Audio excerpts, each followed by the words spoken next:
G'day guys and welcome back to the channel. If you've clicked on this video, then chances are you've got problems with the fuel cap on your BMW GS sticking. If that's the case, stay tuned and I'll show you how to fix it.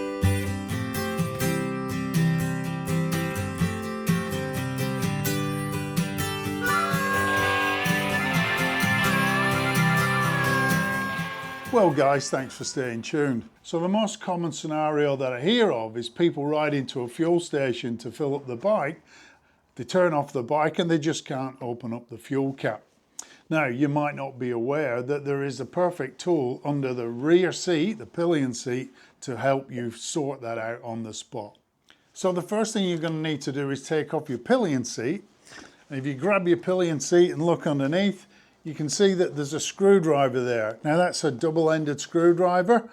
One end is a Phillips and the other end is a T25 Torx head. So grab your screwdriver and I'll show you what to do with it. Okay, so it's a simple task. All you do is unscrew the two front bolts or screws. They're actually set screws, but people call them bolts.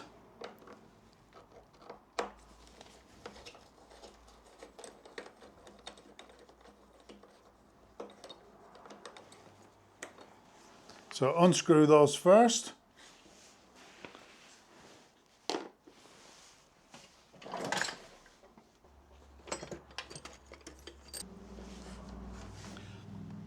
Okay, once you've undone the bolts or the set screws, the next thing you're going to need is a small blade, like a little screwdriver or a pocket knife, and just pop that under the front there. And just gently lift that up.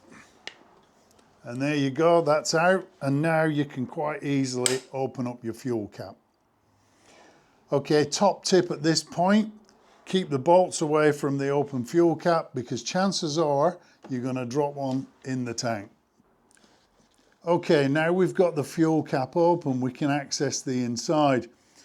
And now we can see one of the main culprits for the fuel cap sticking. There's actually a little pin there.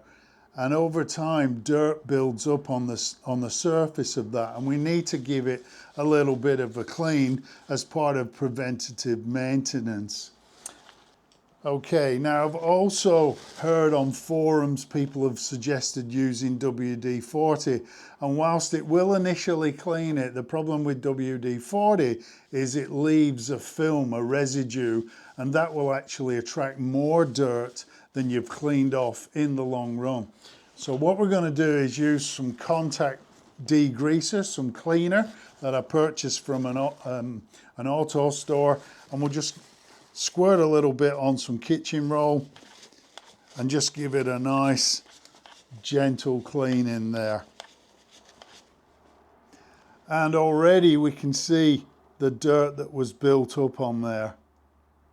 Okay, once we've cleaned that little pin, we'll wipe off any excess and we'll reinstall the front segment.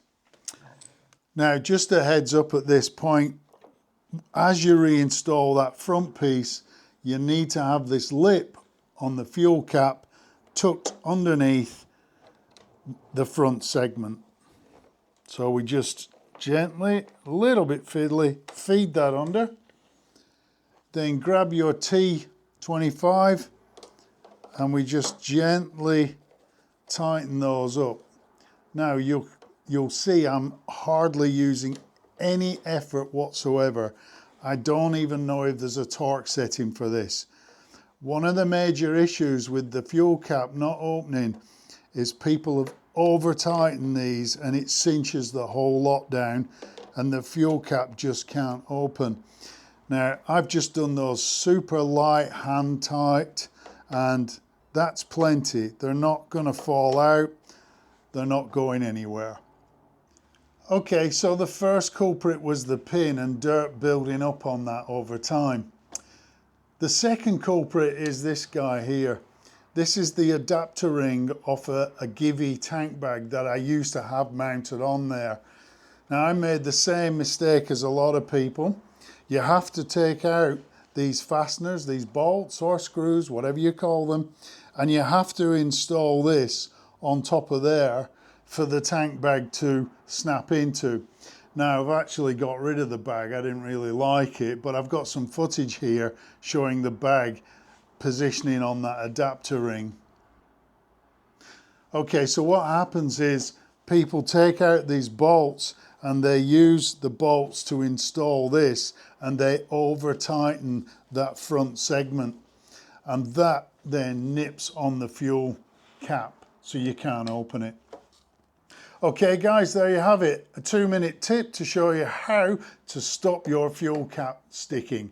Now just before I go, I am going to point out that I've seen a few people recommend giving this a damn good thumping when it's stuck.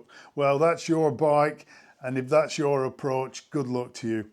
For me, some tools and some cleaning products, that's the more sensible approach.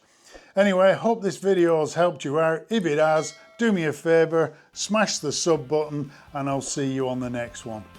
As always, ride safe, have a great day.